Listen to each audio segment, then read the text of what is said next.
Welcome to techno fair. मैं KS Mishra. जी हाँ, अभी एक जबरदस्त न्यूज़ सामने आई है कि भारत का चाबहार बंदरगाह पर पूरे 10 साल के लिए नियंत्रण हो गया है।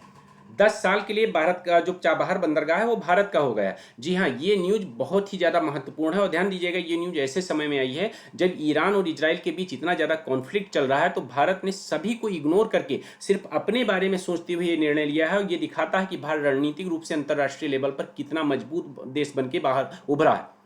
ये बंदरगाह के भारत को 10 साल के मिलने के बहुत ज़्यादा फायदे होने वाले हैं। आइए देखते हैं कौन कौन से फायदे होने वाले हैं। जैसे देखिएगा, ध्यान से समझिएगा। देखिए, चाबहार बंदरगाह, अगर चाबहार बंदरगाह पर भारत का नियंत्रण रहता है तो यहां से भारत क्या करेगा, अपने व्यापार को किस तरह से बाहर देखो। पाकिस्तान के साथ जो पहले भारत की कनेक्टिविटी रहती थी वो जो है ग्वादर बंदरगाह पर क्या हुई, बाधित हो गई। अब बाधित होने से इन सबके लिए व्यापार करना इन सबके देशों के साथ भारत के लिए एक चैलेंजिंग था। अब भारत क्या करेगा, भारत यहां से देखिए जितने भी सेंट्रल एशियाई कंट्री हैं, चाहे वो कजाकिस्तान हो, किर्गिस्तान हो, तुर्कमेनिस्तान हो, तजाकिस्तान हो, ठीक है, या अफगानिस्तान हो, इन सबके साथ अपने व्यापार को बढ़ा सकता है। सिर्फ इन्हीं के साथ अपने व्यापार को बढ़ा नहीं सकता है, बल्कि यहां से यूरोपीय देशों को भी अपने व्यापार को बढ़ा सकता है, वहां भी कनेक्ट हो सकता है। और सबसे मेन चीज जानते हो क्या है, भारत रशिया के साथ अपने व्यापार को बढ़ाना चाहता है और भारत रशिया के साथ अपने व्यापार को इस बंदरगाह के जरिए, ईरान के जरिए बढ़ा सकता है। ईरान के जरिए यहां पर अजरबैजान होते हुए यहां पर डायरेक्ट रूस में भारत की एंट्री हो रही है और रूस की ईरान होते हुए डायरेक्ट जो है भारत में एंट्री हो रही है। ऐसे में रशिया और भारत के बीच में बहुत ज्यादा जो है ट्रेड बहुत बेइंतहा बढ़ने वाला है,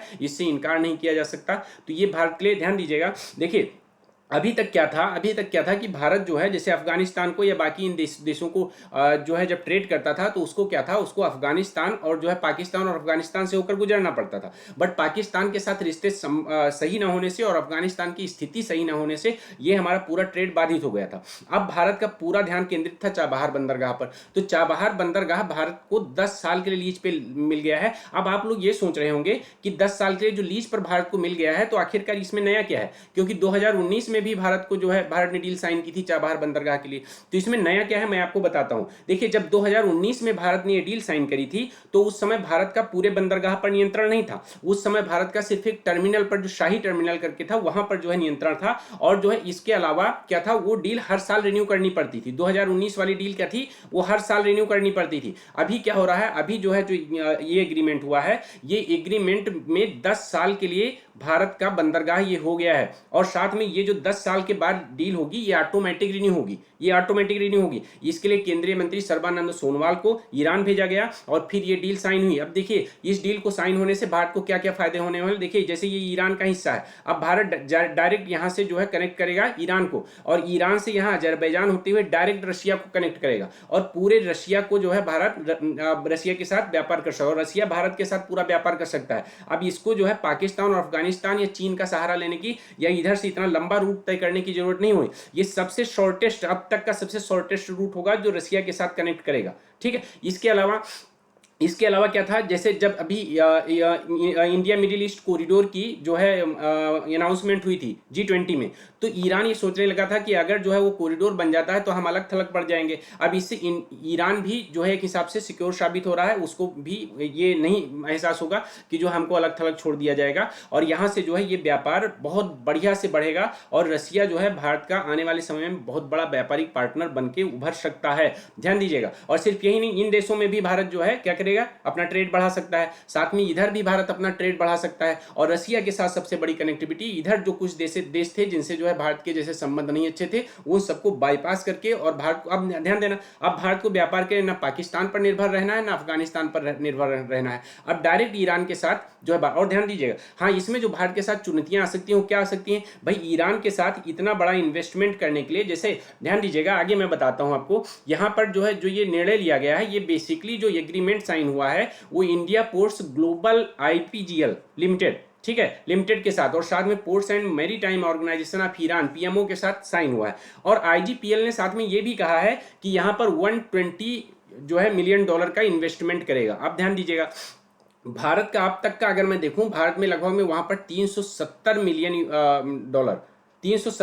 डॉलर का जो है इन्वेस्टमेंट ईरान में हो चुका है, जिसमें से 250 मिलियन डॉलर की तो केवल उसने, भारत ने क्रेडिट लाइन सैंक्शन कर रखी है ईरान के लिए।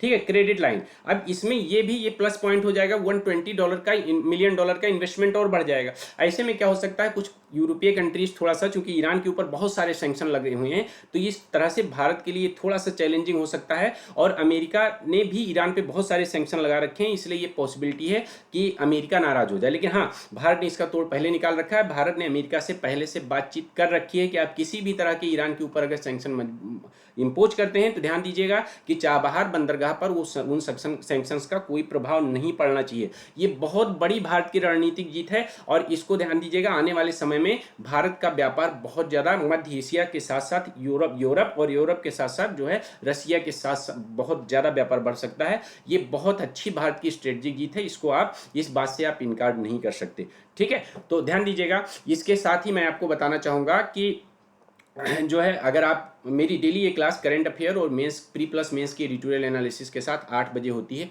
8 बजे सुबह। इसमें हम लोग प्रीलिम्स और मेंस दोनों का डिस्कशन करते हैं और आपको मॉडल क्वेश्चन भी दिया जाता है, प्रीलिम्स के लिए भी मेंस के लिए भी। मेंस का मॉडल क्वेश्चन अगर आप लिख के दिखाते हैं तो उसको मैं चेक भी करता हूँ, उसमें इंप्रूवमेंट भी आपको सजेस्ट करता हूँ। और ये क्लास आपकी पेड चल रही है, जो फाउंडेशन कोर्स है, ठीक है, फाउंडेशन कोर्स है, रात को 9 बजे चलती है, इसे यूट्यूब पे चलती है, ठीक है। इंडियन इकोनॉमी की कंप्लीट थ्योरी बैच है। आप अगर मुझसे जुड़ना चाहें तो आप इसी वीडियो के डिस्क्रिप्शन में आप देखेंगे तो आपको जो है हमारे टेलीग्राम और चैनल के सारे लिंक और बाकी इंस्टाग्राम व्हाट्सएप सब आपको मिल जाएगा, आप मुझसे जुड़ सकते हैं। और ध्यान दीजिएगा, आपकी यूपीएससी की तैयारी के लिए ये चैनल बहुत ही महत्वपूर्ण है। धन्यवाद।